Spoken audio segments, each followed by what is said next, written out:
main dive, Paul Konerko, A.J. Pierzynski, and then Carlos Quentin back in the lineup after missing nearly 2 months with plantar fasciitis. Gordon Beckham, Jason Nixon, Josh Fields.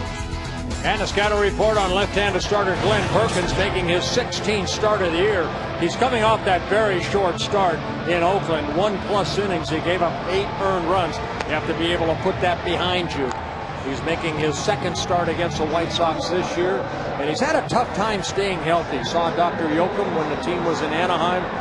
Dr. Yoakum, the Angels team doctor, said the shoulder is fine. He put him on some medication. And he's making a start here tonight, so he needs to be on. The staff really needs to pick it up here if the Twins want to stay in this race.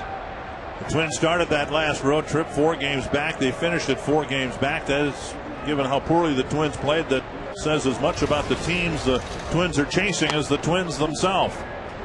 And a pitch up and in to Pasetnik, ball 1.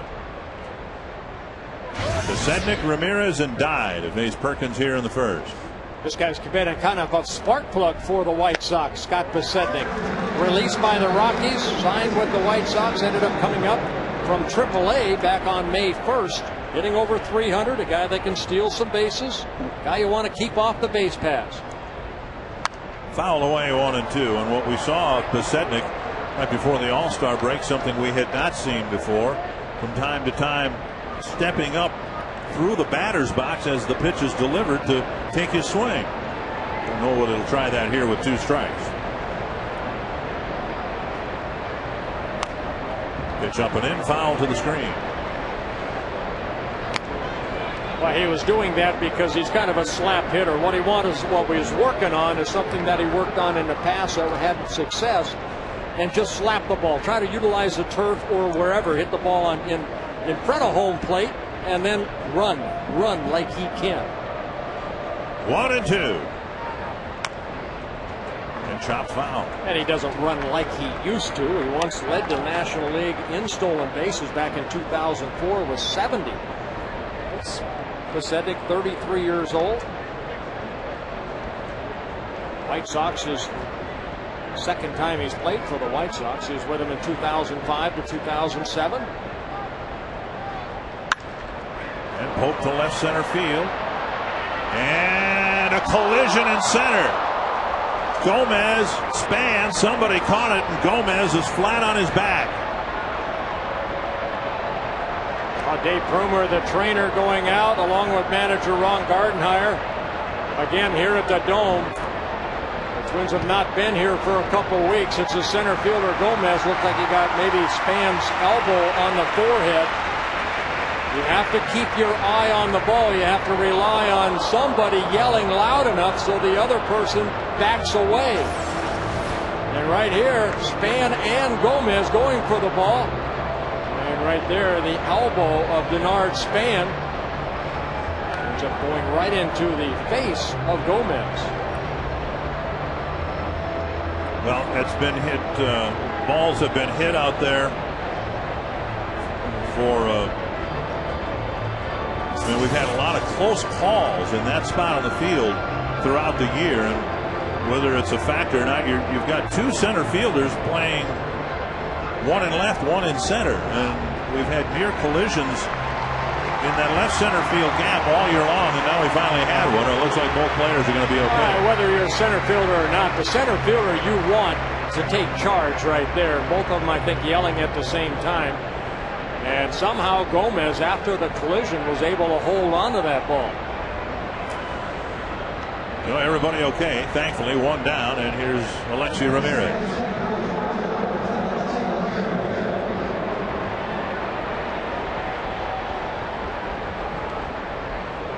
So an interesting way to get this series started. And out recorded.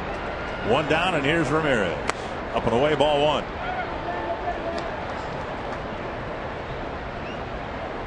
Ramirez got off to a very slow start, but now he's been swinging the bat a lot better for the White Sox. Harris coming in from his position at third base.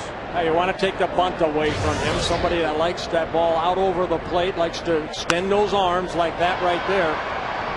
When the Twins have had success against Ramirez, they'll pitch him away, but then they'll bust him hard in. And that's one thing that Perkins needs to do here tonight. Work the inner half of the plate to a lot of these right-handed hitters. Ramirez right on top of the plate. Like that. 2-2. That last pitch, the breaking ball.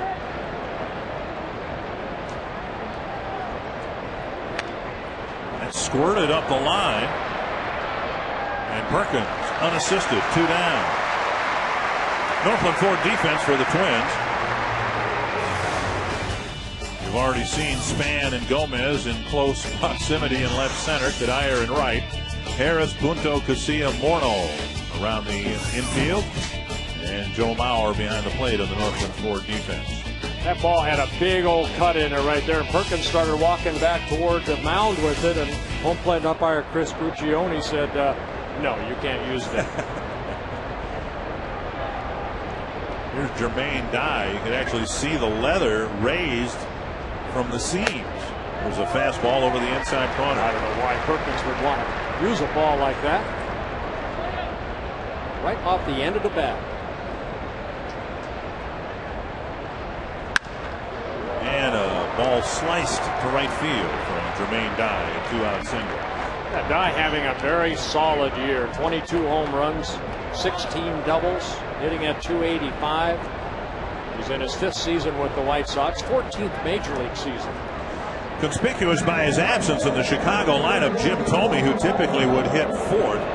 But Thome is 1 for 8 with 6 strikeouts against Glenn Perkins.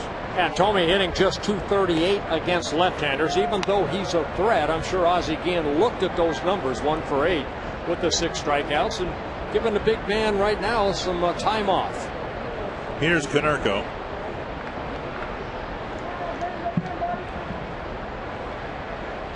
Dye at first with 2 down.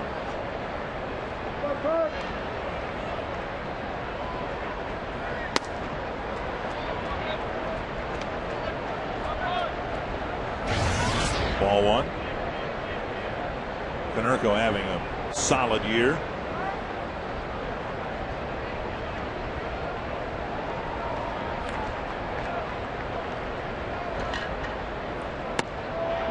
And up high now, 2-0. Perkins coming off a very short start, just an inning, gave up 8 earned runs against Oakland. We talked about the medical exam. Dr. Yoakum looked at the shoulder and said, he's hurting, but he's not injured. He's got to play with whatever discomfort he might have. Yeah, Perkins gave up 5 runs in that first and then unable to get out of that second inning. Ended up 8 earned runs against them. The Twins in that 16-1 game in Oakland in that last Wednesday. Perkins making his 4th career start against the Chicago White Sox, his 7th career appearance. 1 win, 1 loss in his career against the White Sox. And a 1 win being here at the Metrodome. Fouled away, 2-2. Well, while Perkins got good news in the medical front, Kevin Slowey did not. Twins announced today that Slowey is going to have surgery, and he is done for the year. And so the Twins, who aren't particularly deep in the organization and starting pitching that can contribute up here, are going to rely on Perkins, Liriano, Baker, and give Anthony Swarzak the opportunity to get some more at starts. Right. 3-2. Slowey, one of the anchors of the rotation, but he is done for 2009. Have a bone chip taken out of the wrist. And this all goes back to Chicago's series here in late September last year when Juan Uribe hit a line drive that smoked him in the wrist. 3-2 with 2 down. Fly to right field. Cuddyer retreats a few steps. A scoreless first inning for Glenn Perkins and the Twins.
catch. Here's the Menards batting order for the Twins. And the series opener with Chicago, Denard Span, followed by Joe Mauer, Justin Morneau, Michael Cuddyer. Jason Kubel has had great success against the White Sox and against John Danks. More on that in a moment.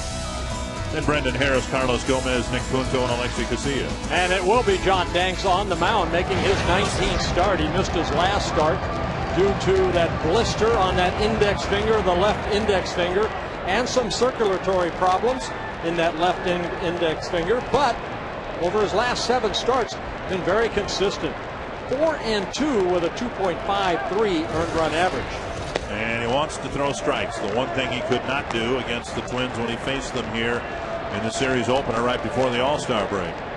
He walked the first 4 batters. And the Twins put up a 4 spot in the first inning. And that pitch misses the corner. It's 2-0, and Pierzynski looks over his right shoulder at Chris Guccione. They thought they had a strike on that pitch.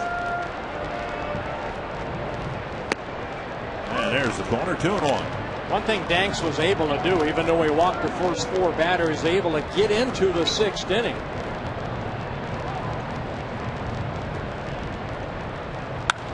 Ground ball to short. Ramirez has it. Over to Konerko, on away. Northland Ford defense for the Chicago White Sox. Carlos Quentin back in the lineup and left. Pasetnik moving to center. Dye and right. Beckham, their new third baseman. Ramirez, of course, last year's second baseman, is at short. Nix and Konerko on the right side, and Pierzynski behind the plate. Interesting call here for the White Sox.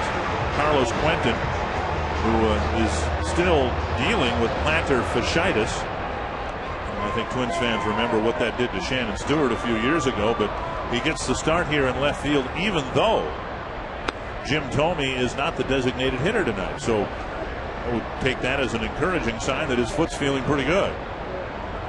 Yeah, again, just activated on July 20th. Carlos Quentin. There's Jim Thome. Josh Fields, the designated hitter here tonight for Ozzie Guillen. 1-1 to Mauer. Mauer with great numbers against Danks, hitting .476 against him. Yeah, 9 for 20 for Joe Mauer against John Danks. Hard-throwing left-hander. Side, and it's 2-1. The next 5 hitters for the Twins have all had very good luck, very good success against John Danks. Yeah, Danks making his 11th career start against the Twins. The real on the right and the imitator on the left. Bouncer to the right side, an easy play for Nix. 2 down. For Danks, it was a blister problem. Then they diagnosed him with a circulatory problem, and among other things, they talked him into quitting chewing tobacco to try to resolve his circulatory issue. So he's got gum in his mouth now. Danks, still a youngster, 24 years old, in his 3rd season with the White Sox. Down and away, ball 1 to Justin Morneau.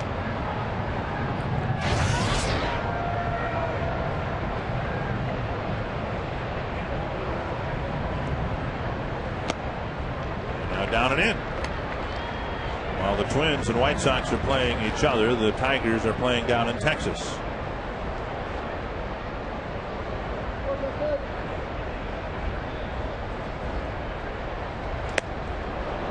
Two and 1. Morneau thinking he's going to get a fastball, and Danks took a little bit off. Well, he has that little cutter. He has a very good changeup, along with a curveball. And now 2-2. Danks can get that fastball up to 93, 94 miles an hour. Made his major league debut against the Twins. Morneau yesterday hit 2, and I thought he'd hit a 3rd. He said he just missed the 3rd one off the end of the bat just a little bit. Yeah, 12th time in Justin's career he's had a multi-home run game. Now at 26, leading the American League. Now a full count with Cuddyer on deck. Very good road trip for Justin Morneau. 5 home runs, 3 in Oakland, 2 in Anaheim. And Morneau draws a 2-out walk.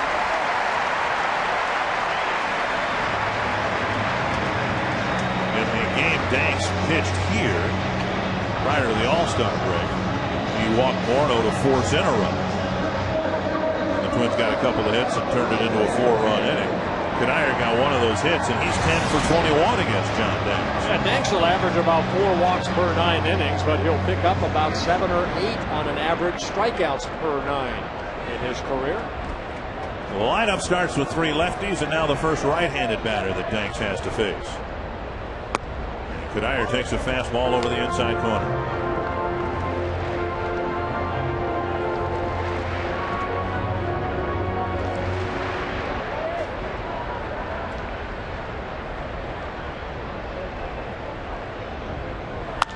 Little fly ball to center. Pasednik under it for the 3rd out. A scoreless bottom of the 1st for John Danks.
Each team enjoys a pretty solid home field advantage. This series will be played here, so we'll see if the Twins can continue that against the White Sox. Pierzynski founds the first pitch foul. You know, one thing too, Dick, is that both these managers, they respect each other too. You saw Ozzie Guillen tipping his hat right there. That was toward manager Ron Gardenhire. Even though these guys know that both these clubs are probably going to be fighting for the division title along with the Tigers, the managers respect each other. 0-2 to Pierzynski. And that always can't be said.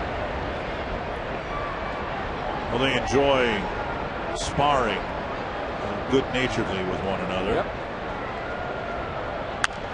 And Pierzynski rolls one to 3rd. Harris gobbles it up. 1 down.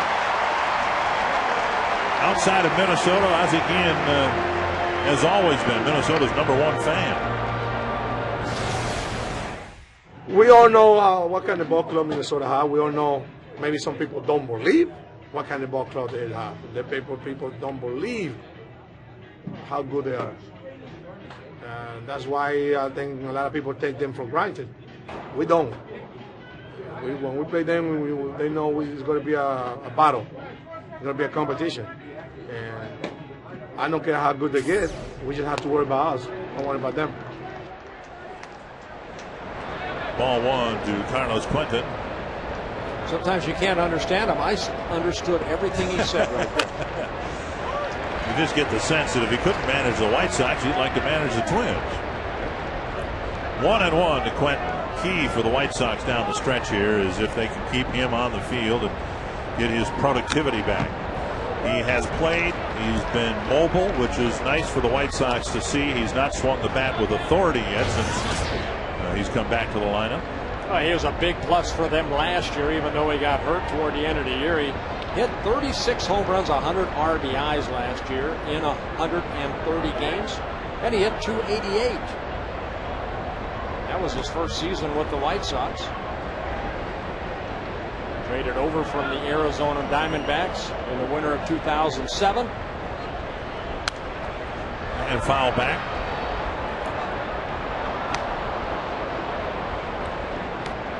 Well, the White Sox last year won the division with great first-year production from Quentin, from Ramirez, and now this year they're hoping to win the division again with great first-year production from the likes of Beckham.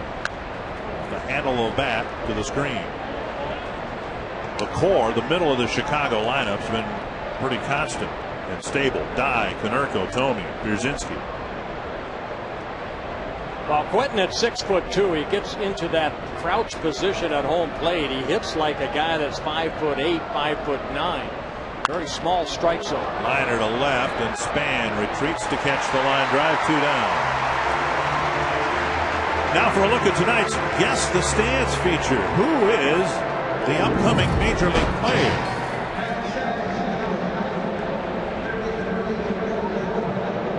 I think I know who that is.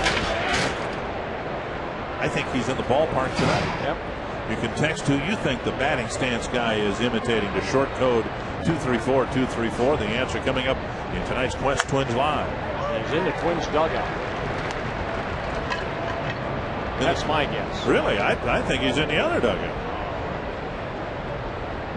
Here's Gordon Beckham. 1-1. Beckham has had a tremendous impact on the White Sox this year since being called up. Josh Fields was going to be the third baseman. That didn't work out very well. Beckham, a shortstop, converted to third baseman. Played a handful of games in the minors at third, and they brought him up to play third up here. Yeah, got called up on June 4th. He started his career 0 for 13. And there's the former third baseman for the White Sox, Joe Crede. Crede taking batting practice today. Ron Gardenhire said that he would consider having Crede as his designated hitter tomorrow and then third baseman on Wednesday night. So working Crede back into the lineup gradually. 2-2.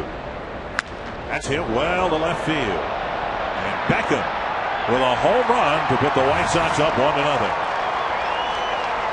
Well, former #1 pick last year out of the University of Georgia. Beckham got a changeup and weighted back nicely. The location of the changeup stayed about thigh high, and Beckham, nice swing right here, showing some power. See the changeup grip. Beckham just dropping the barrel of a bat, getting the head out quickly. It's his 5th home run of the year. And now Jason Nix.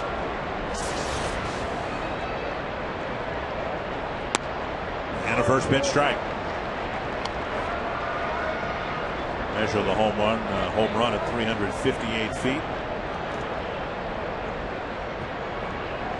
Nix kind of platooning with Chris Getz at second base.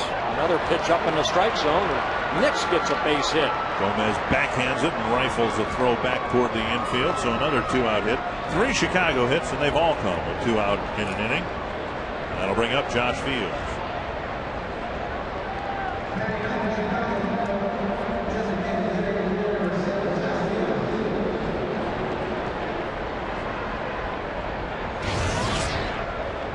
Rare that you see a designated hitter hitting 9th, but that's what the White Sox have here tonight with Fields as their designated hitter.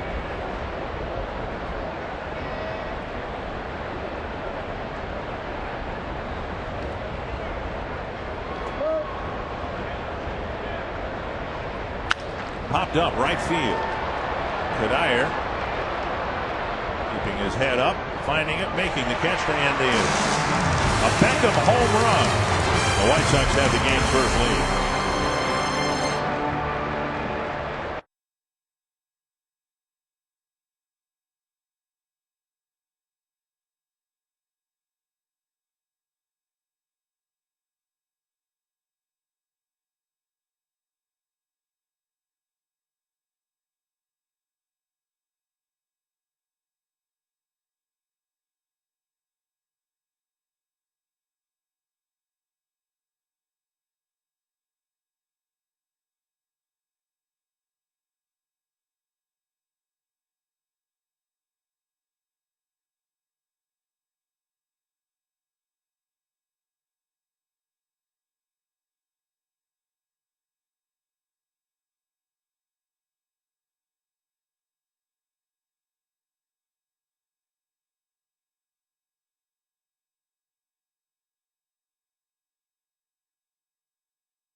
Kevin Slowey. His year is over. He's going to undergo wrist surgery, so the Twins are going to be down there team leader in wins for the rest of the season. But Joe Crede, there's a chance he's going to play the Twins' normal third baseman. Not in the lineup tonight. Brendan Harris gets the call at third. Dick mentioned a few moments ago that there's a chance he's going to play in the DH position tomorrow. But another guy who fell ill during the game yesterday is Jose Majares, and that's something you really can't overlook. Anthony Swarzak yesterday went into the 8th inning, which was great. But the 7 previous games, Bert and Dick, the bullpen threw a total of 30 innings. Ron Gardenhire said with regard to Jose Majares' condition, he fell ill during the game yesterday, actually in the bullpen, had to leave the ballpark in Anaheim, dehydration. Gardy just said no more Red Bull for him, so it's good they have his arm ready to go tonight in the bullpen. A little caffeine on an empty stomach, I guess, contributed to the issue. 1-2 to Jason Kubel. He'll be followed by Harris and then Gomez. And Kubel taps him to first. Konerko has it. Banks covers, 1 away. And that'll bring up Harris. So Danks with a much better outing here at this point of the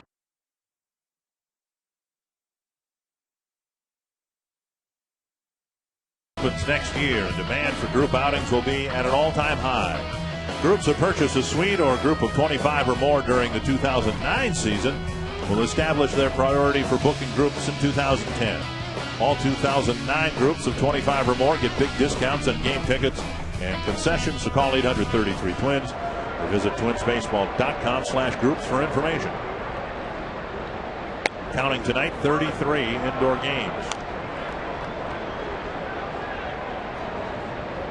Here's Brendan Harris. I would imagine over the course of this homestand they're going to get down inside of 28. Have they asked you to reveal the number 28? No, they haven't, but tonight Dan Gladden will reveal number 32. Well, I would imagine then you'll be on the track to do number 28. Missing, barely, and it's 1-1. An important stretch of games for the White Sox. They have 3 games here, and then they have 4 against the Yankees and 3 with the Angels. Swing and a foul. So that's 10 games against contending teams. The trading deadline coming up in just a couple of days, and we'll know a lot more about the White Sox after a week and a half from now as to how good they are, how they've responded to the pennant race. 1-2 to Brendan Harris. And he pokes a base hit up the middle. So Harris just put the barrel of the bat on the ball, and he gets the first 2 hit. Oh, Harris, one of those guys, had a lot of success against Danks. Not a bad pitch, outer half of the plate, but Harris just slapping it right back up the middle. His 8th hit in 19 at-bats against John Danks. Pretty good pitch, down and away. Harris just reaching out, and that ball finding a way up the middle. And now Carlos Gomez. Gomez again this year's had a very good year against the White Sox. That's a heck of a bat toss right there. Gomez with a big swing, and the bat sailing on a high arc over the on-deck circle. That is a Tony Oliva bat let go right there. A souvenir. Then everybody looks like they're okay. Where the bat ended up and then where it started from. 1 strike to Gomez.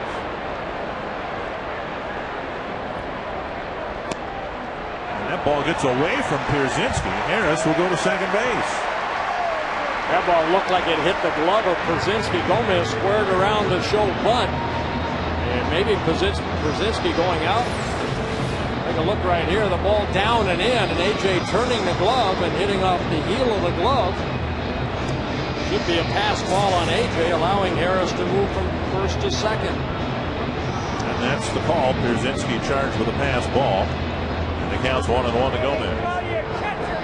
Gomez has 2 home runs on the year, one against the Chicago Cubs, and the other one came here against the Chicago White Sox and left-handed starter Mark Buehrle.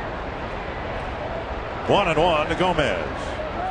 Against the Cubs, it was Ted Lilly, another left-hander. And that ball gets by Beckham How could he not be distracted with the barrel of the bat alongside the baseball? The splintered end of the bat twirling parallel to the baseball. Getting sawed off right here. Some good wood that Gomez has underneath the glove of Beckham. You're trying to follow the ball, but you also see the barrel of the bat coming at you. It'll be an infield base hit for Gomez. And now Punto. Harris, of course, had nowhere to go. The ball hit in front of him, so he stays at second. Punto takes outside, ball one. And the Twins catch a break in the form of a broken bat. Oh, this is the part of the lineup that I said in the pregame that really needs to come out right here. Now Punto just 1 for 15 against Danks. Picked up 3 RBIs in yesterday's ball game. Danks misses inside, and I think he muttered something toward Chris Goccione. Yeah, Goccione having some words with A.J. Przinsky. That's what you want your catcher to do. If you show emotion out on that mound, it's up to your catcher to do the talking for you. That's exactly what's happening right there. Now he's getting some from the Chicago dugout. 2-0 to Punto. Bouncer to short. And the throw gets by Konerko. The tying run will score. Jason Nix submarined his throw and threw a sinker over to first. And the Twins take advantage of one break. Give a lot of credit to Carlos Gomez right there because he was right on top of Jason Nix. And it's a 1-1 game. Ramirez, the shortstop, you see the hop right there. He has to wait for the big hop. Flips it quickly, but Gomez right on top of him. And that ball one hopping over the glove of Konerko. Look at Gomez go in hard right on top of the bag. And now here's Casilla. Low ball one. So Gomez, as he has been throughout his Twins career, right in the middle of it in games against the White Sox. And on the play, Nick Punto goes to second base. No RBI on the play, an error on Nix, the second baseman, his second error of the year. 1-1. And that's one thing that the White Sox have. They have 73 errors now. 12th in the American League as far as committing errors. Twins are second fewest. 2 strikes to the number 9 hitter. Now a ball.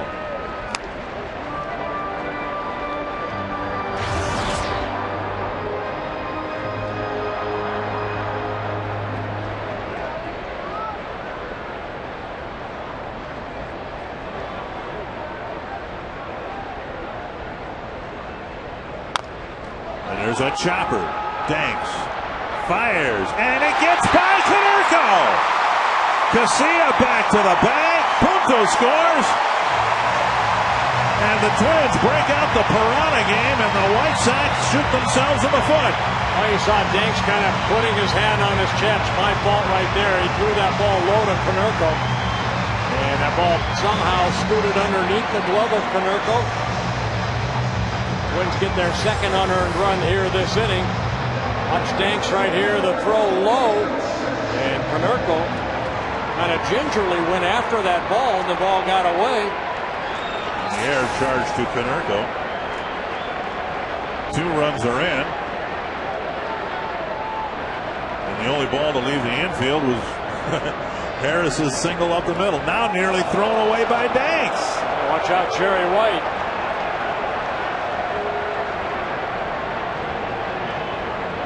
Well, this is reminiscent of the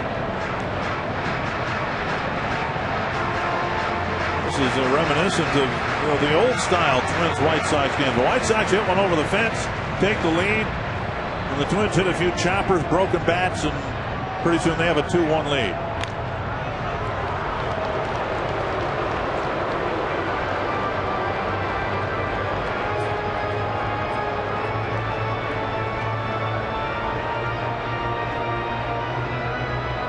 And Ozzy's seen it before.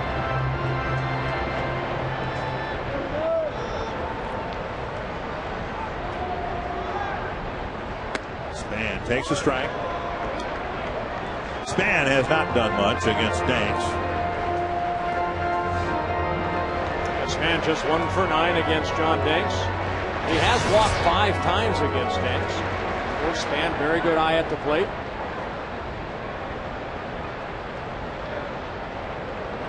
Casilla goes. Brzezinski's throw hits Casilla, rolls into center field, and Casilla will think better of it. So a stolen base as the Twins continue to try to capitalize on the Chicago miscues.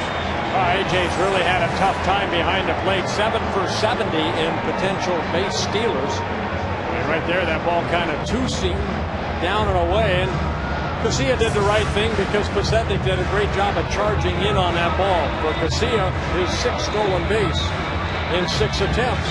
Well, let's just recount here what's happened this inning. Harris with a 1-out single to center. Then there was a pass ball, a busted bat, base hit. Beckham couldn't decide whether to field the ball or the bat.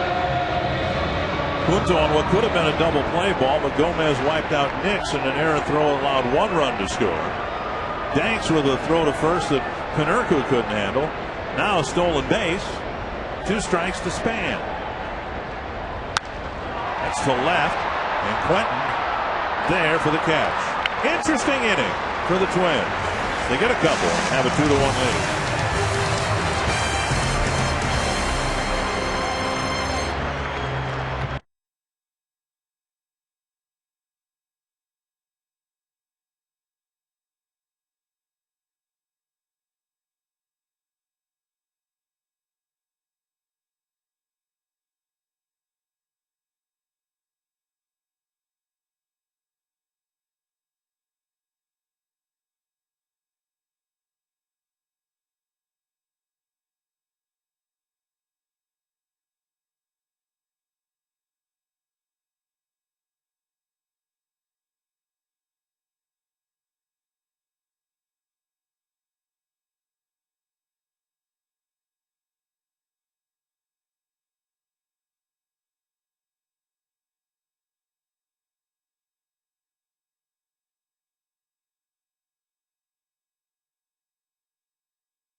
Center field, and Ozzie Guillen got involved in it, and Ramirez wanted to go after AJ Brzezinski right there. And Ozzie Guillen again had some words with AJ.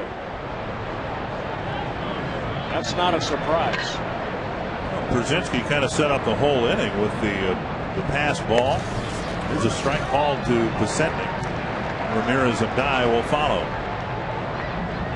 Well, it's a 2-1 Twins lead. Pasetnik with a fly to center. There's Pasetnik shuffling his feet in the batter's box again, and a swinging strike 0-2. That's a pitch right there that Perkins needs. Some sink on that fastball. Good fastball down and in right there. Pasetnik, who wants to just slap the ball and run, swung over the top of that sinking fastball. Very high, 1-2. White Sox have done well against left-handed starters this year. They're 19-10 against them.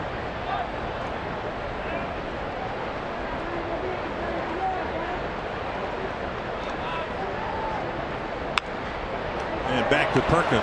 Pasetnik just slapping it on 1 hop back to the mound, 1 down. This is right before the inning started. That's the manager tossing the bubble gum right in front of the catcher. Yeah, see, to me, that's okay. I mean, let it fly. Let it fly. You know what? You're one big family there, and, you know, no family gets along. You're going to have arguments. It just seems that the family is always surrounded around that man right there. The golden lock, A.J. Pierzynski. That's foul. Well, again, looking back at the bottom of the second inning, Pierzynski. Want some gum? Pierzynski challenging Ramirez. Well, if anybody could challenge anybody, you'd think the pitcher Danks could have a quarrel with the catcher for allowing a pass ball. That didn't happen. Again, you know, I mean, that was a tough pitch to maybe handle because of the way Gomez went about it. He probably lost the flight of the ball. But you just overlook those things, don't you? I do. You also look over this right here. He thought that Ramirez really didn't try to get that ball right there, and that's what A.J. was talking about. But you saw that ball sail away. I think it was a particularly good throw, was it? I tell you what, though, this man right there, A.J. Pierzynski, you want him on your team. You may not like. He's one of those guys that on the opposing team you may not like, but he comes to win day in and day out. And he'll let you know how he feels about certain things, and that has gotten into trouble before. Bouncer to short.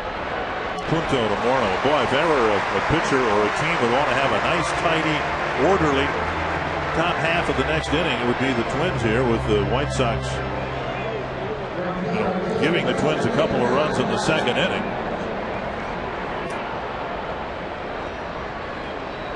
We saw that jersey the last homestand. The White Sox closed out the last homestand, and they open up this one. Missing inside to Jermaine Dye.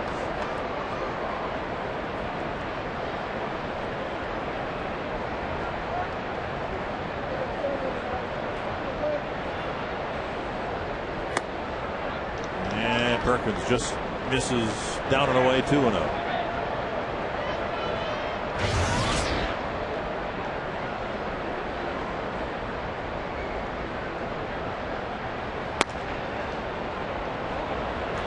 Missing with a fastball inside off the plate, and it's 3-0.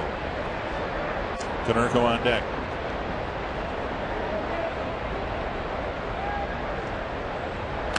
There's a strike. Guy slapped an opposite field single with 2 outs in the first. Yeah, over his start so far this year, Perkins averaging just over 2 walks, 2.13 walks per 9 innings, and about 4.2 strikeouts. A contact type pitcher. And he draws a walk, throws a walk right there to Dye. All the Chicago base runners have reached with 2 outs. Tomorrow night, the Twins and White Sox continue the series, and remember, it's a Pepsi Half Price Tuesday presented by My 29. You can get Tuesday tickets in the home run porch for just $10.50 thanks to Pepsi. Deal tough to pass up, so call 800-33-TWINS or visit twinsbaseball.com and order your half price tickets for next Tuesday night. I touched on it before. Perkins finding out that he was hurting but not injured. It's got to be a constant challenge, I guess, for a pitcher. You're going to feel pain, you're going to feel discomfort, achiness from time to time, and to determine or find out, there's a high fly to left. Konerko with a towering blast, and the 2-out walk really hurts with a follow-up home run, and the White Sox are back in front. Well, you find out that your arm is good and solid. All you need is some medication, but it's the way that you go about your business. It's a relief as far as your mind, but physically, it still may be there a little bit for Perkins. Second home run given up by Perkins so far in this ball game. A 2-run home run to Konerko, his 20th of the year. Try to go inside on a guy that basically wants that fastball in right off the get-go. And you can see the uppercut swing by Konerko. You're going to go in off the. You have to go in off the plate. Down and away to Pierzynski. I always think of that chart of Ted Williams. Down and away. That's the part that you want to control. Hitters like Konerko, the big, strong guys, want that ball inner half the first couple pitches so they can do exactly what he did. More 2-out damage for the White Sox. A walk and a home run, and they're back in front.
Bottom of the third coming up. Mauer, Morneau, and Cuddyer to face John Danks.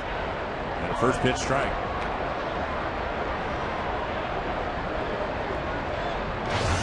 Mauer bounced to second his first time up. Twins have just a couple of hits, but a couple of runs against John Danks. Yeah, Joe came into the ballgame hitting .363, 4 points ahead of Ichiro Suzuki for the batting title in the American League. Jason Bartlett, former Twin, came into today's play hitting .337, third in the American League. 1-2.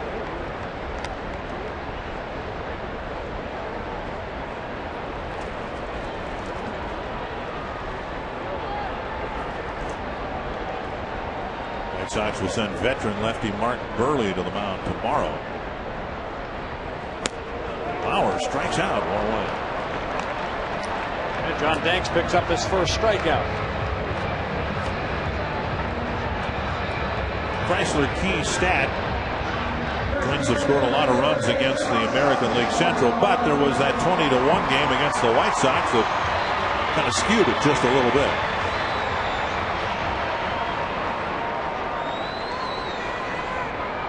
Here's Morneau, and he takes a strike in the outside corner, and Morneau looks back at Chris Guccione. Well, it wasn't a strike in the first couple innings, but if you keep hitting that spot, that home plate will open up a little bit. Guccione, the home plate umpire, did not call that the first time around. And now Morneau pops it up wide of third. Beckham. That ball continuing to drift by the Twins dugout, and he makes the catch for out number 2.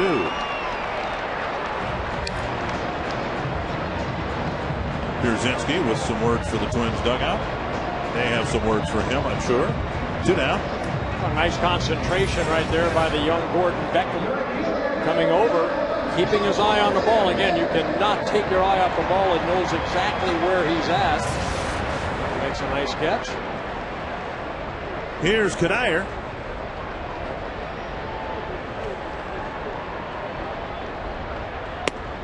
Down and away, ball 1. Cuddyer with a fly to center his first time up.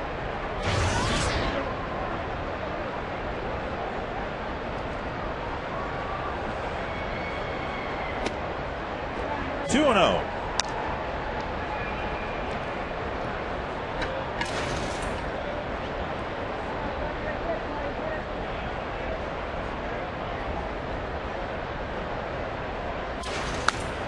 And a bouncer to third. Beckham gets the second hop out of the dirt, fires across, and Danks comes back with a nice orderly 1-2-3 inning.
second.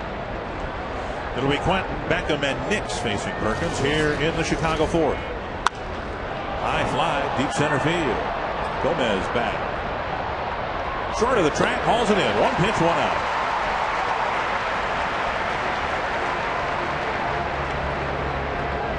You know, the American League Central has been maligned because the three contenders are, in the Twins case, below 500. The other two teams are a little bit above 500. I just find it curious that you don't see the National League Central similarly criticized. I mean, in the National League Central, the Cubs have won 4 straight to take over the division lead. They're just a few games over 500. You don't seem to hear the criticism about that division as you do the American League Central. Don't know why that is. It's a great race in the National League Central, but their level of play is no higher than it is in the American League Central. Inside 1 and 2. Cardinals are there. Houston, Milwaukee. Milwaukee's been like the Twins, about a 500 team this year. Very high 2 and 2.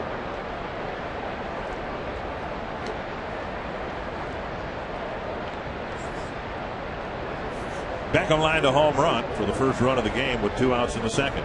Perkins has gotten the first 2 men in every inning so far.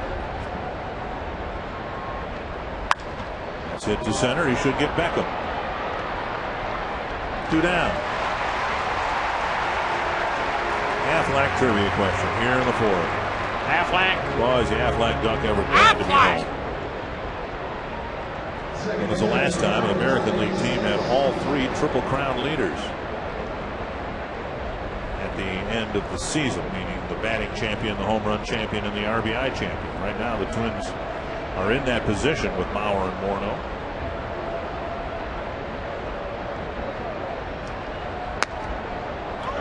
And a strike. That's a good question. Nix with a single his last time up.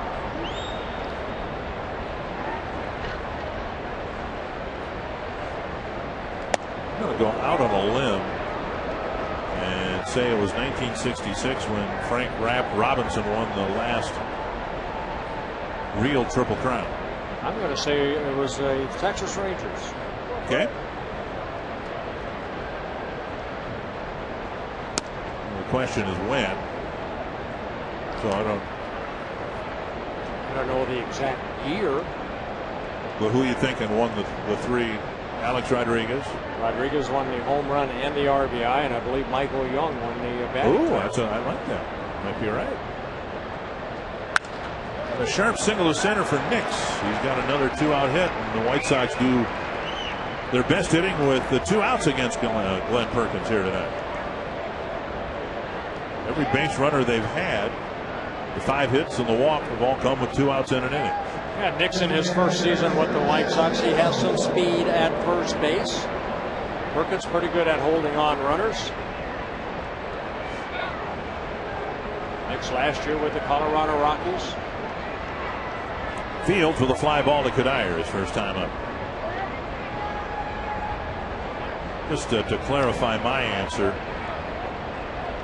the last acknowledged Triple Crown was Carl Yastrzemski in 1967, but he actually tied Harmon Killebrew for the home run leadership. So in my mind, that wasn't a real Triple Crown. He did not win exclusively the batting average, home run, and RBI crown. There's a first pitch strike.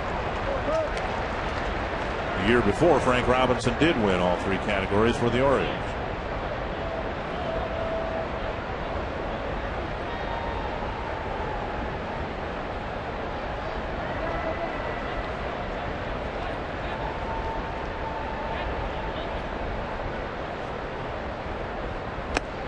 Thought it interesting yesterday, of course, Joe Gordon posthumously inducted into the Baseball Hall of Fame, and reading his biography, he was a league MVP in a year where Ted Williams won the Triple Crown.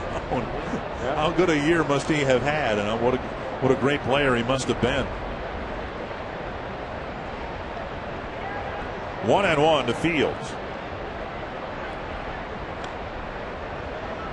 Played with the Yankees, and you get overshadowed sometime by a lot of the great players that played in the Yankee uniform.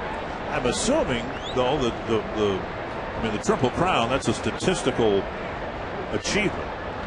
The MVP back then, as it is now, I would imagine voted on by the writers, and Ted Williams didn't have the best of relationship with the sports writers back then. No.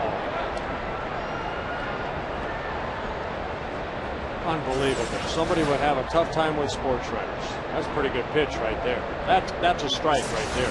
That crosses the plate as a strike. Well, especially given the strike that was called on Morneau at the bottom of the third.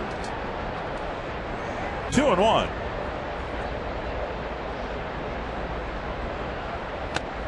Swing and a miss, 2-2, and Mauer with a look for first. Must have driven you nuts. Not that every umpire had a different strike zone, but the inconsistency within the game. You know, an umpire calling one pitch a strike in one inning, and then you go back out there in the next inning and it's not called a strike. Well, you have to learn the umpire as much as the hitters nowadays, and the sad part is there's no American League, National League umpires. They're all rolled under one hat, and Guccione right here, has he been behind the plate for Glenn Perkins before? Does he know what his best pitch is? Can he get that call on the inside part of the plate? Third base umpire Tony Randazzo. Jerry Lane, Mike Winters at first. 2-2. Field strikes out to end the inning. Bottom of the fourth coming up. White Sox lead by a run.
Our vehicles come together that sets us apart.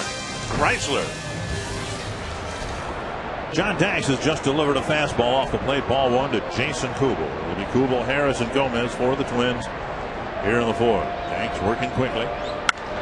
Sharp ground ball. Backhanded nicely by Nix. One away. Yeah, nice play right there by Jason Nix, playing the turf perfect right there to get the first out. Kubel was retired in the second, and then a lot of craziness happened in the bottom of the second. Well, with one out, Harris slapping that ball past the through the infield. That barrel of the bat getting by Beckham right here. The double play opportunity thrown away because of the hard slide by Gomez. Right here, Danks. I think Danks should get this error rather than Konerko, but it's Konerko that's charged with the error. So 2 unearned runs off of John Danks in that second inning. Twins with just 2 hits. Harris's clean single up the middle, and then Gomez's shattered bat bounder that Beckham didn't field cleanly. singled, went to second on a Pierzynski pass ball and scored 2-0. Well, Danks has not shown nearly the wildness that he exhibited here against the Twins in early July. Skipped to start because of the blister and circulatory problem. Harris expands his strike zone 2-1. Well, he had that blister problem when he was here, and he tried to pitch through it, and he did. He ended up working 5 2/3 innings. He did walk 5 in that ball game. Got a no decision. Twins ended up winning that game 6-4. Nick Blackburn was his mound opponent. Ended up getting the win. A lot of times you hear of blisters in the middle finger and also your thumb. You don't hear too much about an index finger having a blister. 2-2. Now, all those years of pitching, and you didn't have blister problems? Well, I had blister problems more on the middle finger and my thumb because of the calluses that were built up, but never on my index finger. I must have that ball really on a seam that where it just slides off and puts a lot of pressure on that index finger. Full count to Harris, trying to get aboard. Gomez on deck. Danks last year, 12 wins, 9 losses in 33 starts. Of course, the starter in game 163 against Nick Blackburn, and that 1-0 win for the White Sox in Chicago.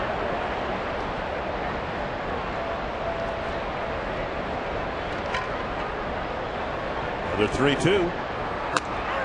Called third strike. Came back and got the inside corner. Harris has some words for Guccione. 2 down.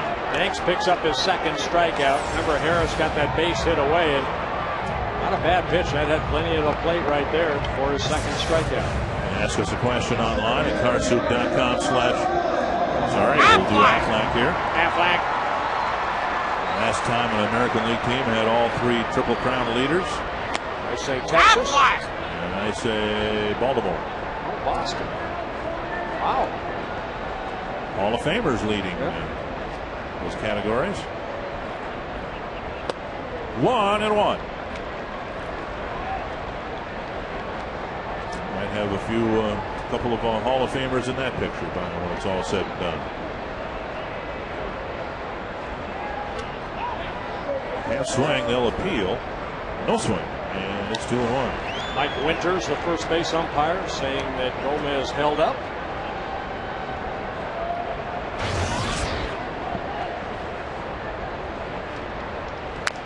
Pounded foul. 2-2. Gomez, although it was an odd hit, in his first swing, he threw the bat about halfway up into the grandstand. Then on his next swing, the bat shattered, and the ball and bat almost got to Beckham simultaneously, and he didn't catch either one.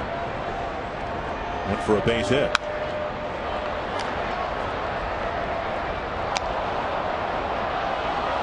And since all the weirdness is throwing error, the error charged to Konerko, Danks has now set down 6 men in a row. That to left center field, hanging up there for Pasetnik, and Danks has another 1, 2, 3 inning, and to the 5th we go with the White Sox up a run.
97 years of age? We're just clean living, I guess. Good, clean living, he says, Bert. Take that advice. You got that? I'll never make it that far then. Thank you, Robbie. You are hereby circled, young man. Zetnik takes outside ball one. Clean living.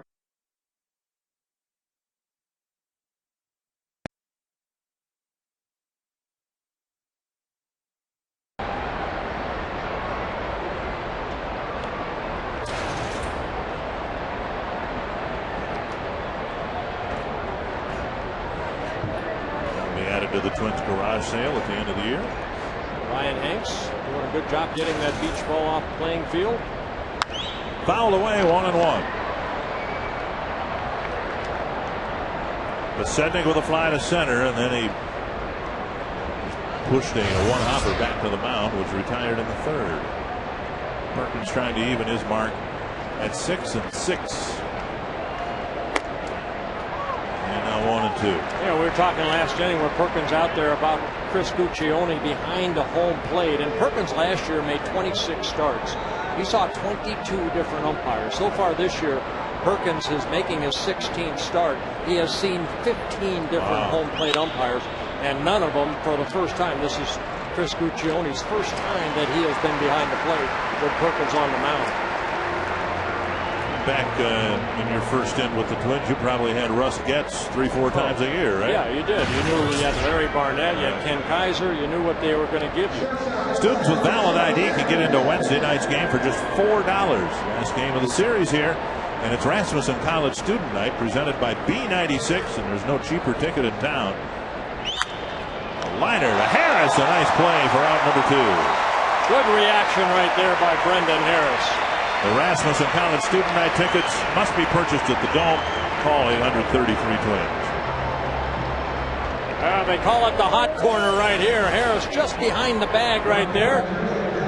Diving to his right, able to get that line drive for the second out. Now let's see if Perkins can get the third out.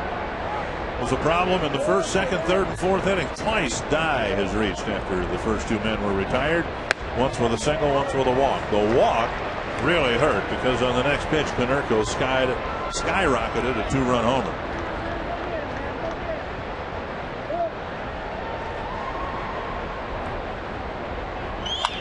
Foul back, 2 quick strikes.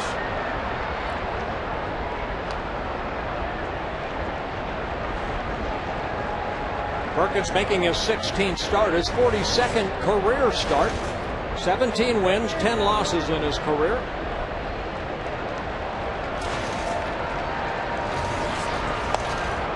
Check swing, 1-2. Again, the news today, and Kevin Slowey, he's done for the year. He's going to have surgery on his wrist. They'll get him ready for 2010. So yet another reason why this rotation has got to round into better form. Perkins, Liriano, Baker, Swarzak, Blackburn. Beyond that, the Twins don't have a lot of depth. And as the trade deadline approaches, teams typically deal from depth.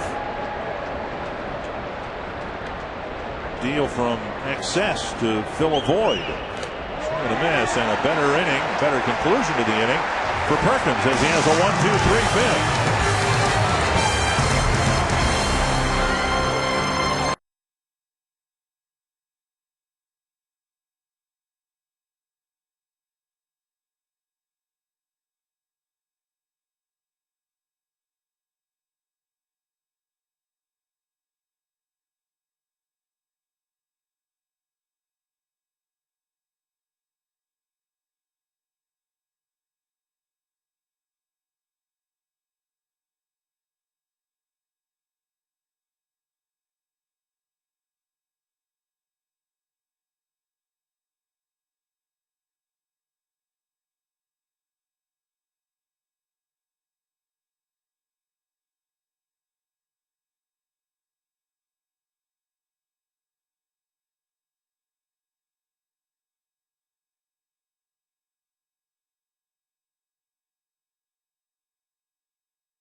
Are here enjoying the ball game.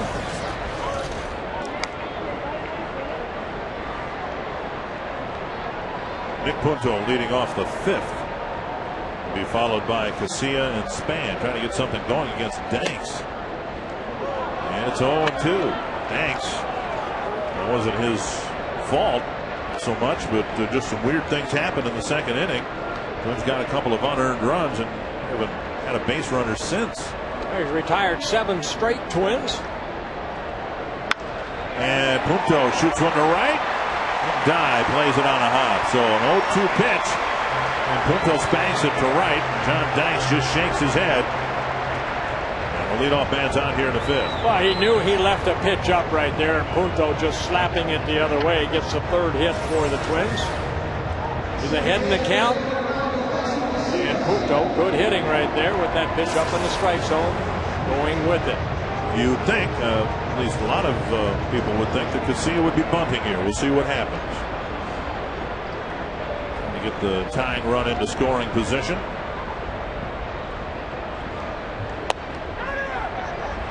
And they said he went. It's a strike. Well, Danks using that slide step right there and trying to keep Nick Punto close. Did he go? No, he did not. I don't think he went. Do you? No, I thought he pulled the barrel of the bat back.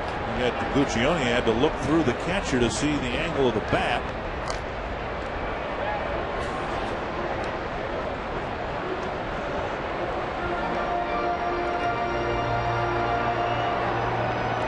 I'd like to say happy belated birthday, 89th belated birthday to Rita in Smokowski. Watching the ball game tonight. Well, 1-1. I gotta believe she is some relation to Robbie. You think? I'd never heard of the name Vince Smokowski before Robbie showed up. That's his grandmother. Oh, okay, good. Well, happy birthday.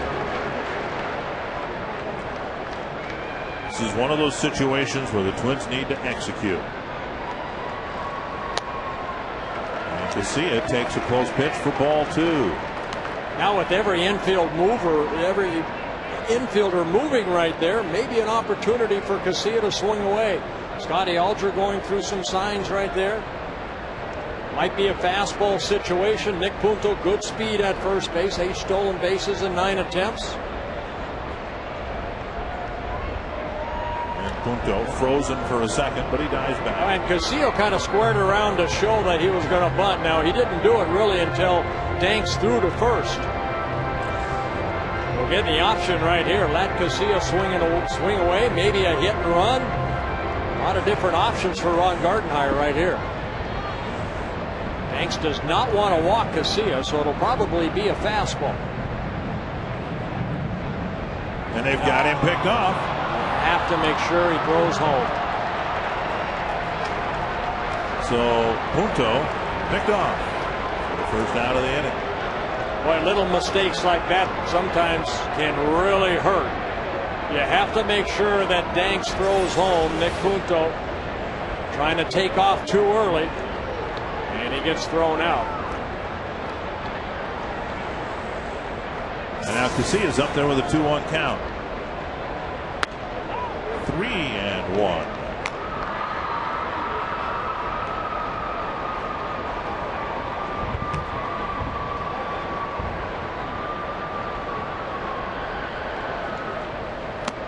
And so now Casilla ends up walking, and first base is refilled.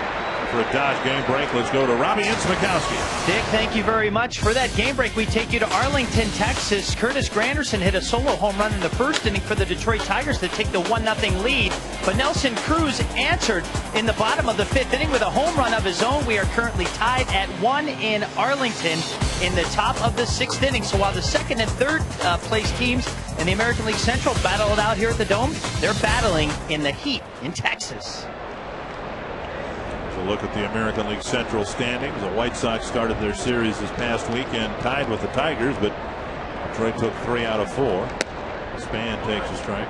By the way, Jim Pillinger came up with a bit of trivia about Robbie. I wasn't aware of this, that Vince Smokowski is actually Robbie's stage name, and his real last name is Nelson. Who would have guessed that? Not related to Ozzie and Harry. No, but Pellinger, our stage manager here for many years. 1-1 to Denard Span. Yeah, almost too many years. He's nodding his head.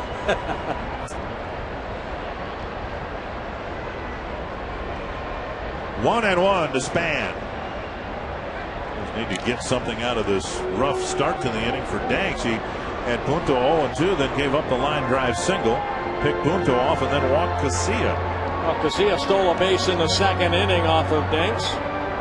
His 6th stolen base of the year. Again, these are the guys in the bottom of the lineup that can create some havoc on the base paths.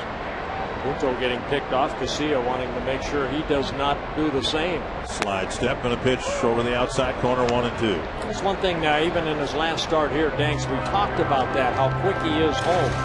You would think he would be a tough guy to try to steal against because of his move to first. He's looking right at the runner, plus the way he utilizes that slide step as a left-handed pitcher. You almost have to guess with him like Punto was.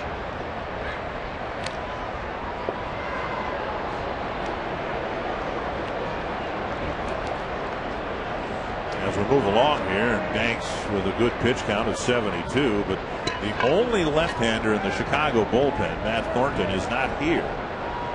His wife went into labor today, and he left the ball club to be with his wife. Ooh, nice pick right there by Konerko. Yeah, the Thornton family expecting their first child. So we wish them good luck. It's the Twins, whose lineup loaded with left-handed batters. Span, Mauer, Morneau, Kubel. Ground ball, Danks with the catch. And Ramirez with that strong arm gets a double play, so the Twins get a walk and a single, but yet Danks faces just 3 men in the inning.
Be tomorrow at 6:30 on Quest Twins Live.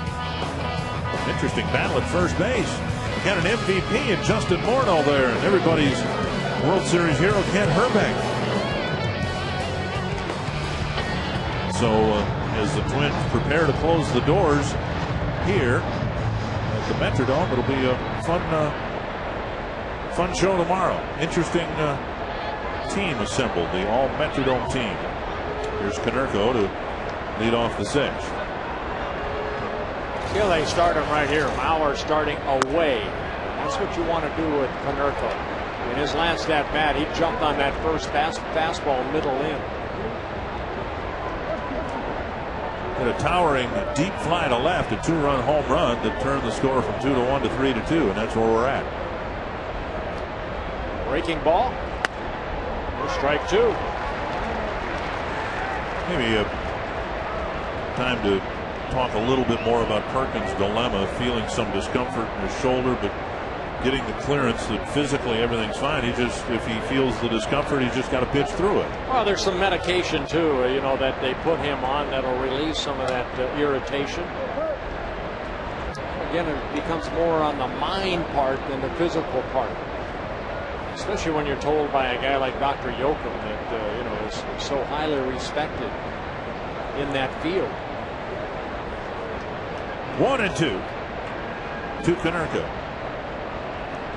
Bouncer to short. Punto fires to Morneau, 1 away. What do you think about what was brought up today about Bud Selig, the commissioner, maybe taking the ban off of Pete Rose? Yeah, and then there's a late report now that Rose's status really hasn't changed that much. Presumably, the best case scenario for Pete would be to be put on the ballot. If the goal for him is to get to the Hall of Fame, he hasn't even been on the ballot yet. Well, he has to be cleared by the commissioner's office first. Right. Here's Pierzynski. And a pitch inside. I know Hank Aaron came out and he said he deserves to be where we are, and that's in the Hall of Fame. That's the way I feel. You think Pete should be in there? I think he should be in there. Fly to center. Gomez over and now back. Out number 2. Perkins has retired 6 straight now. Everything you knew about fantasy football is about to change. Introducing the all-new Fox Fantasy Football with more customizable features and new ways to play. Log on to foxsports.com on MSN and join the next generation of fantasy football. 2 down in the 6th, and here's Carlos Cueto. 6 straight innings that Perkins have been able to get the first 2 outs. And yet he finds himself behind by a run. High strike to Quentin. White Sox are crossing their fingers with this guy. He's such a critical part of their offense, and they did without him for almost 2 months. The curious thing is they have brought him back, and they hope that they don't have any issues, but they're in a situation because of their roster where they really can't DH him much, because they've got an even more critical part of their offense as their designated hitter, Jim Thome. Well, the biggest thing for Quentin is to stay healthy. He's had a career of problems, really, on the health-wise. Fouled away. Back in 2003, had the Tommy John surgery. Then he had left shoulder surgery to repair a torn labrum and rotator cuff. Last year, he missed time late in the season when they had surgery on his broken right wrist. And this year, the plantar fasciitis. That's hit to center, carrying out to Gomez, and makes the catch. 3 up, 3 down. Another good inning for Perkins. Bottom of the 6th coming up in a 1-run game.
Gomez, who took the right elbow of Denard Span. Thank goodness both of them are okay. Scotty Alger having some fun with Gomez. He took a right cross there out in the outfield. The Frostbrook Coors Light freeze game. Now Mauer, Morneau, and Cuddyer trying to break through here against John Danks. Just a couple of unearned runs allowed by the Chicago left-hander. And Mauer lashes it to left. Quentin comes in.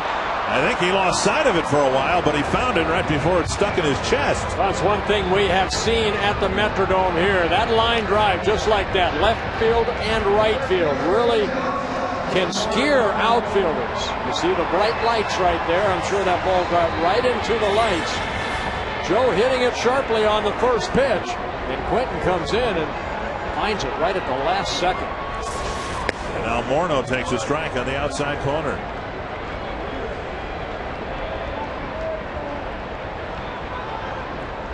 Morneau is walked and fouled out. 1-1.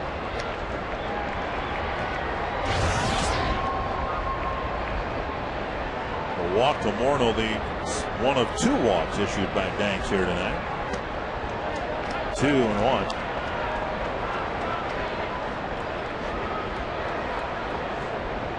Justin leading the American League with 26 home runs. 9 of the 26 have been hit off of left-handed pitchers. Snap bat, a little roller up the middle. So Morneau gets a base hit. Big turn at first, and the tying runs aboard with 1 out in the 6th. That ball had eyes right there, right through the middle. And as the numbers are counted down, revealing number 32. Number 32.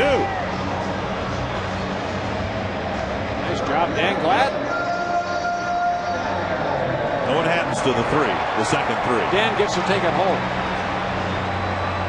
Then he'll have to wait till tomorrow to get to 2, so he can take 32 home.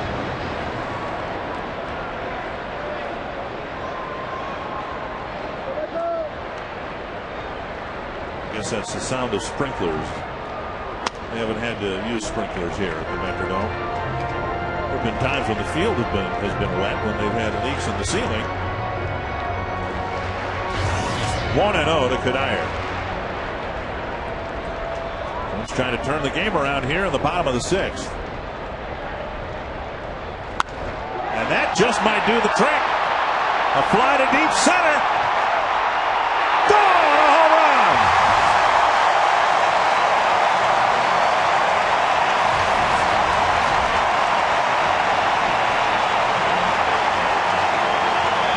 Home run number 17 on the year for Michael Cuddyer. The Twins now take a 4-3 lead.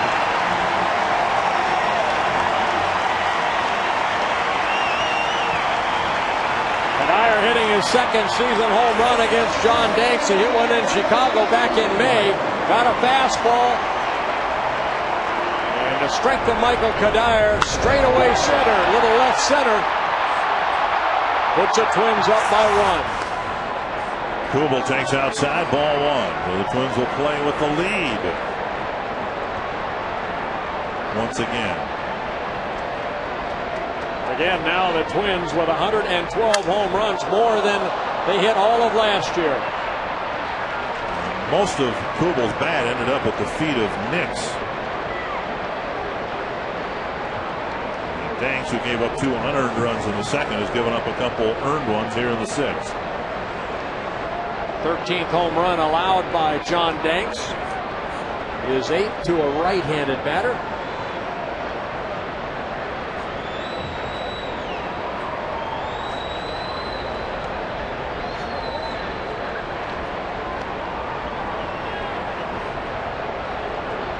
One and 1 to Kubel.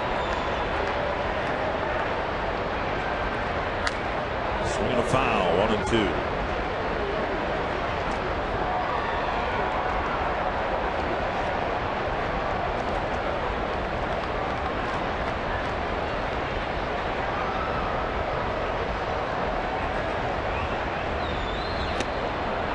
Kubel strikes out on an off-speed pitch, 2 down. A good sinker right there. And Danks picks up strikeout number 3. Blaylock with a 2-run double, and the Rangers have opened up a 4-1 lead on Detroit. And that'll bring up Brendan Harris now. Harris with a solid single up the middle in the second, and he was called out on strikes in the fourth.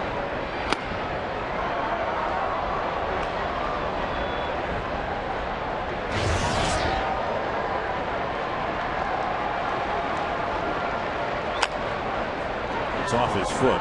You know, to touch again on something we brought up before, Twins had a disappointing road trip. 4-6 only begins to tell the part of the story of the disappointment. He had a 10-run lead in one game. Joe Nathan poised to get a save in another. Ball hits second base bag. A bad umpire's call. Just a tough week and a half long road trip. But they finished it exactly where they were in terms of placement in the standings, in third place, 4 games back. And I think sometimes fans get so locked into their team's own imperfections, it's almost they're myopic. They can't see the imperfections of other teams. Somebody is going to win the American League Central. It's going to be either Chicago, Detroit, or Minnesota. And like the Twins, to this point, those other teams are terribly flawed. There's a reason no one's run away and hidden from the Twins. It's because the Tigers have problems and the White Sox have problems. Ramirez with a nice pickup and a low throw that Konerko can't backhand. Harris will reach with 2 outs in the 6th. And there's one of the problems right there. The Twins scored 2 unearned runs on a couple errors in the second inning by the Chicago White Sox. And a ball right there that should be an error on Ramirez. That's his 13th error at short. There's plenty of time, makes a nice play, but he's got a good arm, but he just kind of short arms it, and Konerko unable to snare it at the other end. Well, now here's Gomez.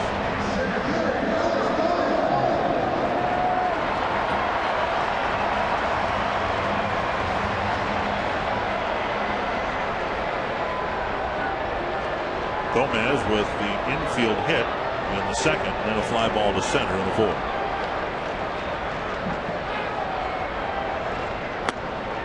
Well, the Tigers went for the better part of a week losing games 2-1. So obviously they have some offensive issues. Now they hope that'll improve with the return of Carlos Guillen. White Sox, as we said in our pregame show, as I said in the pregame show, they've got some bullpen issues right now. And at times their offense has been ineffective for some reason. They're having a terrible time hitting and scoring runs at home. One thing the White Sox have, they have very good starting pitching. Right.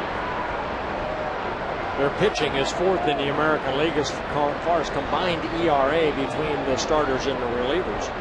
Relievers have the 3rd best ERA. And Gomez has had a painful night here. Took an elbow to the face in the first batted ball of the game, and now a foul off a leg. Right on the left kneecap. Let's take a listen.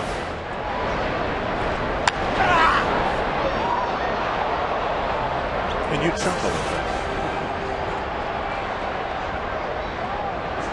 I did that once, actually, when I was hitting a long time ago. I actually made contact, and it hit me right where Gomez did. Yeah, that hurts. Bouncer to third, high hop for Beckham. And he throws to second to end the inning. But the Twins get a broken bat single from Justin Morneau and a deep fly to center, a 2-run home run from Michael Cuddyer. The Twins are back in front.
coat. Some guys have their pants up around their knees and others have them down around their ankles.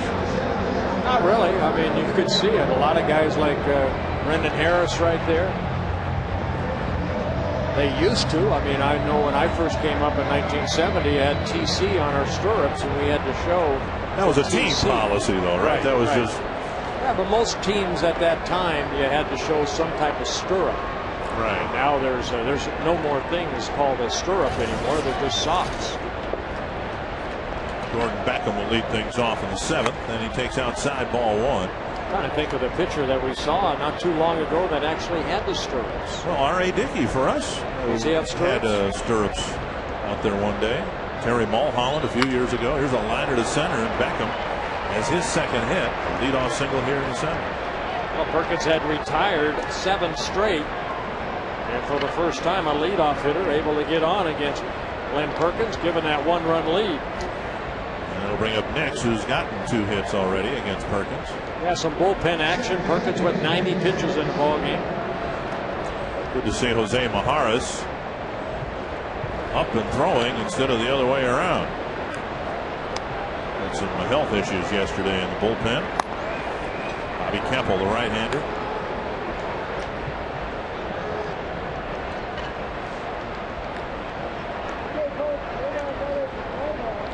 Nix with a pair of singles. He hasn't advanced past first base. Doesn't bother you that some guys have their pants pulled up around the knees and now it's all their liking. I have a hard time still with. I mean, it's called a uniform, which means they all should look alike. I'm too much of a traditionalist, I guess. Big swing and a miss, 1-1.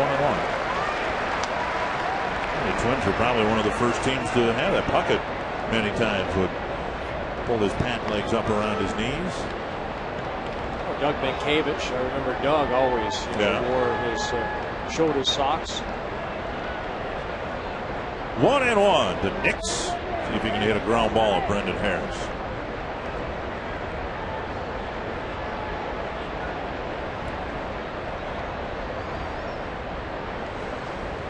White Sox out hitting the Twins 6-5, 3 Chicago errors. This is a part of the ball game that the Twins really watch. Perkins right around this pitch count between 90 and 105.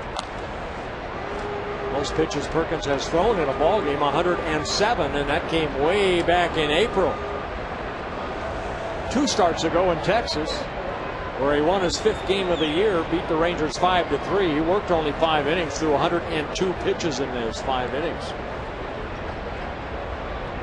We won't talk about last time out. No. Pulled behind Harris, between Harris and Jeff Cox. 1 and 2. We're all getting to know a little bit about Gordon Beckham. He looks like he's going to be a very good player. So far this year, he's 4 for 8 at stolen bases. But with 8 stolen base tries in just 45 games, it looks like speed an important part of his game. That's something that Ozzie Guillen likes about Beckham, because that's the type of player that Guillen was. Someone that can not only get on base, but also score some runs, run from first to third. And hooking the liner by the Twins bullpen. We saw that in that Angels series, how aggressive they ran the bases. And Chicago, really over the years, you had Tomey and Konerko and Dye, guys that kind of clogged up the bases a little bit. Nix, another guy right here that can run the bases well.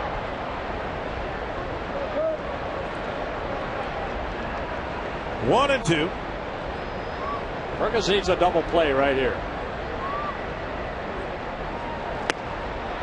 2 and 2.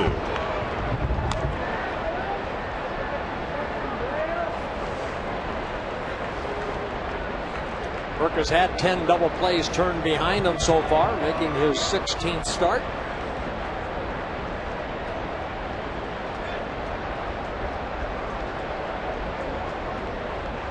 Want to get him out right here. It's on 3-2. Beckham may take off.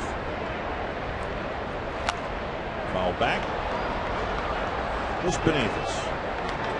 Not much beneath us. Everybody okay down there? Yep. Well, Perkins pitching into the 7th, and the Twins absolutely had to have that here tonight with the overworked bullpen.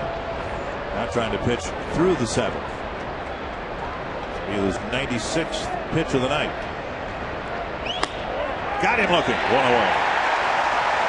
Right through that little cutter inside, and he picks up his 3rd strikeout. Here's the Dodge game summary. Well, Gordon Beckham showing some power. Hitting his 5th home run of the year. And Alexis Garcia, an ugly inning for the White Sox. A couple errors, and the Twins scored 2 unearned runs. In the 3rd inning, Paul Konerko with a 2-run home run. That gave the White Sox a 3-2 lead. But Michael Kadire in the 6th inning, a 2-run home run, his 17th of the year. Outside, ball 1 to Josh Fields. Fields with a fly to right and a strikeout.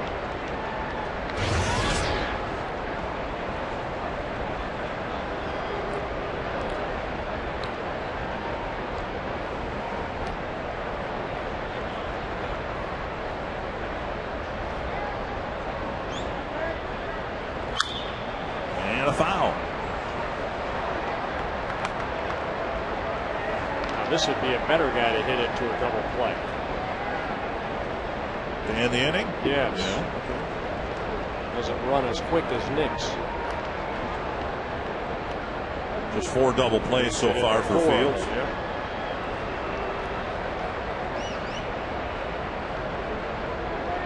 One and 1 to Josh Fields.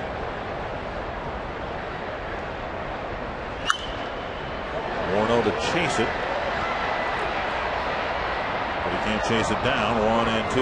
I mention it from time to time. We showed Joe Mauer right there going through a set of signs, more than one with a runner at first base. Sometimes runners will take their lead and then peek in. A lot of catchers will only give one sign. So Ron Gardenhire, Steve Little right there, the bench coach. They like Joe Mauer. There's a sign right there given by Steve Little. Very good stealer of signs. Joe will give more than one sign, so the runner not see just maybe a 2. You know a breaking ball's coming. High fly, deep left center field. Span to the wall, has it measured. Out number 2. Similar to Konerko's one that cleared the wall. This one hit to a deeper part of the park, and Span had just enough room. Span did it right, too, because he ran right to the wall and then came in and wanted to make sure that he knew the center fielder Gomez. Stay back, I have it. And he's able to catch it, and for the 2nd out. 2 down, a runner at first, and here's Posednik. Jerry White. So move back for this guy. We don't want any doubles here with the speedy Beckham at first.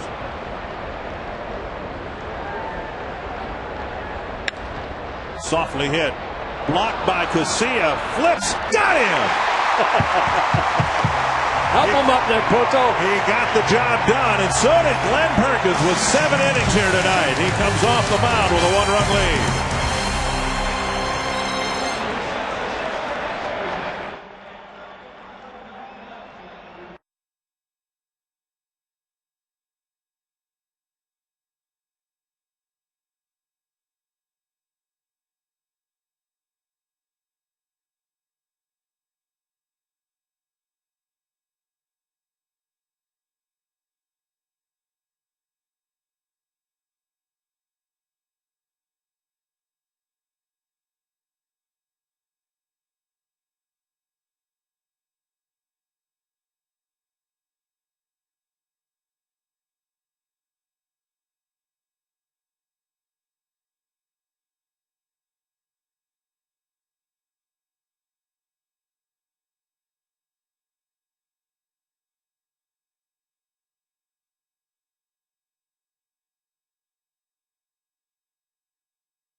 gotten you under our wing. Let's take a look at our Mountain Dew fans of the game, and you are hereby circled.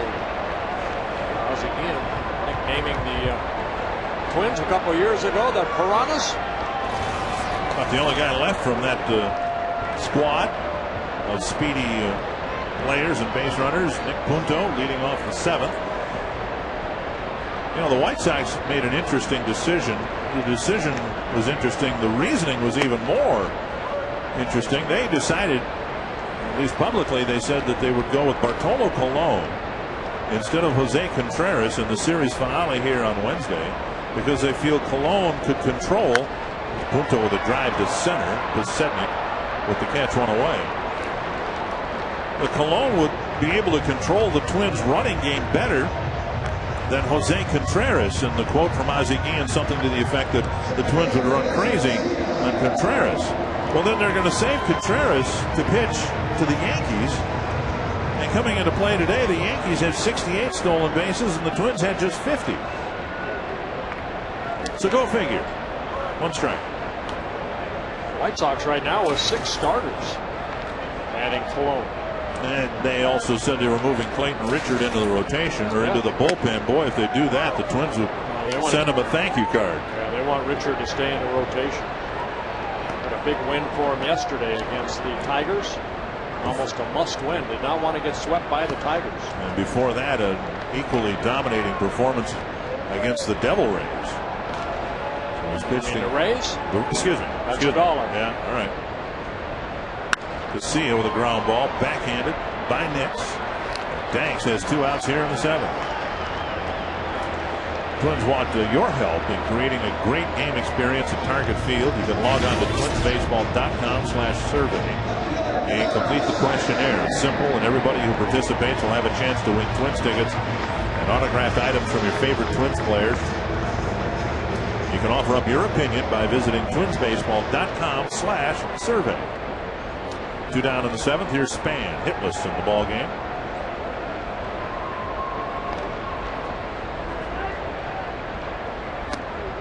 Up and in, ball 1.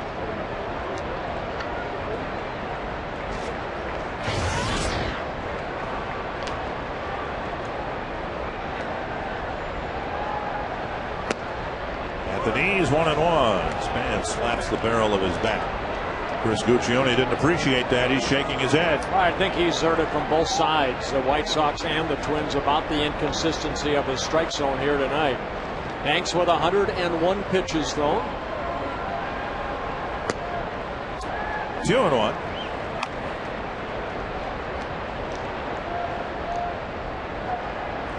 And Span hasn't gotten many hits against Danks, but he has drawn some walks. 3-1. Even though the White Sox are trailing, they have to be greatly pleased and relieved that Danks is still throwing the ball well here in the 7th inning after the circulatory problem, the blister issue that first arose a couple weeks ago. Yeah, that circular problem right on the fingertip. Span with a drive to right field. Jermaine Dye going back. Leaps, can't make the play, and then falls down. Span round second, on his way to third, and he's in with a triple.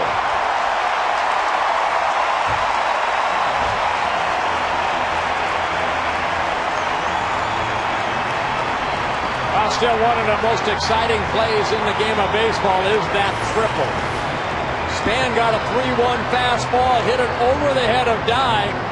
Dye going to the wall to attempt to make the catch right here. He leaps and then slips on the turf as that ball gets away from him. And Span hustling over to third with his 5th triple of the year. Second on the team, but Michael Canire's 6. Now Mauer held hitless, although he hit the ball hard his last time up, lining out to a squinting Carlos Quentin. Time of the game, he needs some good 2-out hitting right here. Let's see if Joe Mauer can pick up an RBI, his maybe 54th. Bouncer to second, right at Nix. And Mauer again going after the first pitch. That's twice Danks has gotten him out on his first pitch.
high-speed pitch brought to you by Quest High-Speed Internet. Matt Guerrero out of the Twins pen to face Ramirez, Dye, and Konerko. It's only fitting that Matt making his 50th appearance, and this is what game 100 for the Twins. Good curveball right there, and you saw Ramirez kind of buckle right there. The numbers on Matt. He last worked yesterday's ballgame, an inning and a third in that 10-1 win over the Angels. And Ramirez taps it to Harris, who has to fire on the run. Good play. Brendan Harris gets the job done. One away. That's a very nice defensive play. Very hard play for a third baseman to come in and all one motion have to feel the ball, especially with Ramirez running. Guy gets down that line very quickly, but the throw right on the mark. One gone. Here's Dye. 32,354. The paid attendance for the series opener. Vice President of Marketing Patrick Klinger telling me before the game the Twins attendance up this year. About 3,000 per game. And of course the most prevalent theory about that, fans buying tickets this year to position themselves for Target Field next year. Patrick saying that what's been surprisingly a very pleasant surprise this year, the increased number of walk-up ticket sales. Fans genuinely interested in this Twins team and the soap opera that a baseball season always provides for the fans. It's been a fun season. The Twins are hoping that the most fun of this season is in the final 2 months of the regular season. Well, there's some history here at the Metrodome too. A lot of people want to, maybe for the last time, see a ball game here in the Dome. 3-1 to Dye. Twins know all about what a walk to Jermaine Dye can do. Perkins paid the price for that in the third. Yep. 32 games, regular season games after tonight here at the Metrodome. 3-1. And a check swing and a called strike. Good pitch right there. Fastball situation. Dye doesn't like the call, but that's a good pitch right there by Matt Guerrero. A little slider. He went to it, a breaking ball right here. And again, it's where it crosses the plate, not where Gilmore catches it. Full count to Jermaine Dye. High pop-up. Right side of the infield. If it comes down, Morneau will catch it. 2 away.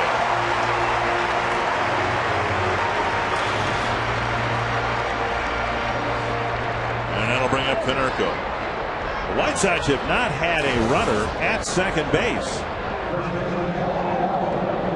They've had singles and walks, but the only time a runner has actually touched second base is when they've scored a run on the home runs.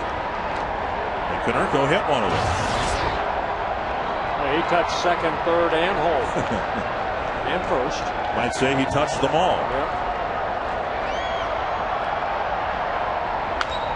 Tapper foul wide of third. Well, Matt has done a great job this year setting up Joe Nathan for a save opportunity. Sometimes guys like Matt Guerrero, they get overlooked, overshadowed. Came into this game 2.08 ERA. 20 holes on a year for Matt. And a hold is setting it up for your closer. Keep the lead. 0-2. Simply put, he's been as good as anybody in the business at doing what he's been asked to do this year. Now, would the Twins like to have another one like him? Maybe a left-hander like him? Sure. But these things tend to go in waves, and Guerrero's been on an extended good wave. Trying to get Konerko to the right field corner, and Cuddyer has a long run. He'll have no play. Matt Guerrero, 30 years old, in his 6th season with the Twins, originally signed by the Chicago White Sox back in 1999. Claimed off waivers from the Pittsburgh Pirates by the Twins back in 2003. 2 strikes to Konerko.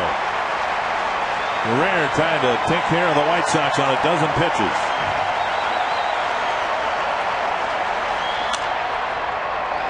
That'll do it. A great inning for Guerrero as the Sox go down 1-2-3 in the eighth.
Chicago White Sox winning 10 of their last 12 in the last year and change here at the Dome.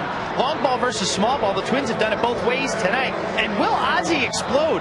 What is Ozzie Guillen going to say if the White Sox do not come back and win this game? We'll find out on Quest Twins Live. Gentlemen? Well, thank you, Robbie. I'm sure Ozzie will be asked about the dugout episode after the Twins scored a couple of unearned runs in the bottom of the second. I think he'll talk more about the defense. You know, the lack of defense the White Sox had. And maybe the explosion of A.J. Pierzynski to a shortstop. Morneau skies one to short right. And Nix waits and waits and waits. And Morneau's gone on one pitch. Twins and Angels crank up a series Friday at the Dome with a wind-up giveaway. The first 10,000 fans will get a Justin Morneau wind-up walker courtesy of Twins affiliate AM 1500 KSTP. Call 800-33-TWINS or log on to twinsbaseball.com. Purchase your tickets for Friday's game and walk away with a Morneau wind-up walker. Scott Linebrink in for the Chicago White Sox. John Danks worked the first 7 innings. Linebrink making his 37th relief appearance, 2 and 5 out of the bullpen. He's pitched better on the road than at U.S. Cellular Field in Chicago. 34 in the third innings, 37 hits allowed for Linebrink. And he's had a difficult last week or two. Jenks has missed a couple of save opportunities in a row. That one missing the inside corner. The numbers speak of Linebrink's overall effectiveness, and he was one of the key guys for them before wearing down a little bit in the second half last year. 3-1. Hart going right-hander, sharp slider. He mixes in a split finger. Kubel on deck.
AT&T. The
game reset. Michael Cuddyer with the home run to turn the game around. Yeah, 2 home runs for the Chicago White Sox, Beckham and Konerko, but it's Michael Cuddier's 2-run home run in the 6th inning as the Twins hold on to this 4-3 lead. And it's Joe Nathan looking for save number 27 on the year.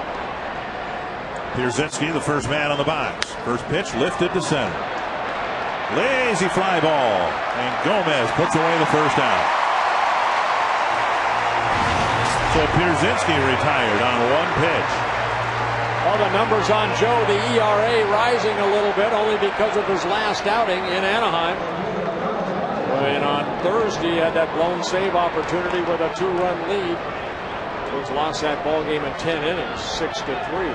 6-5. Carlos Quentin 0 for 3 with a couple of line drives and a fly ball hit to the outfield.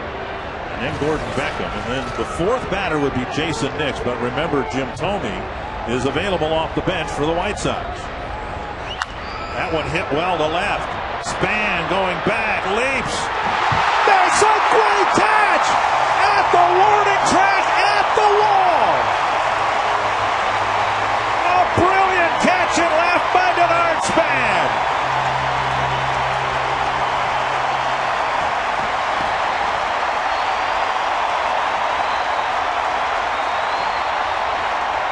Crowd on its feet, and it should be. Denard Span racing back, leaping right there, and coming down with it for the 2nd out.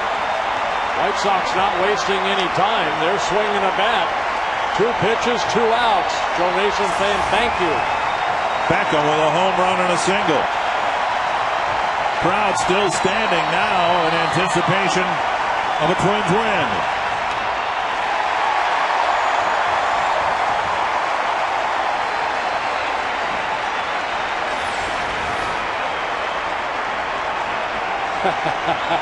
What a great shot right there. Good shot, camera guys. 1 strike to Beckham.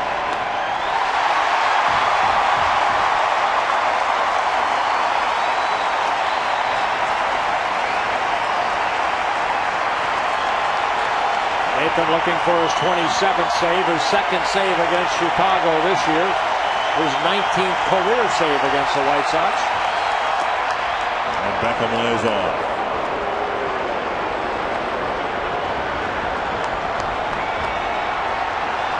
Texas leading Detroit 5-2, bottom of the 8th. 4-3 here. The Twins in front by a run.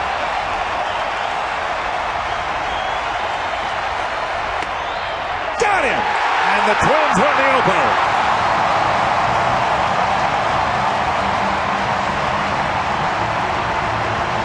Great job by Glenn Perkins. Great hitting by Michael Cuddyer. Matt Guerrero, a 1-2-3-8. And that sets up Joe Nathan for a 1-2-3-9. We'll hear from both managers, all part of Quest Twins.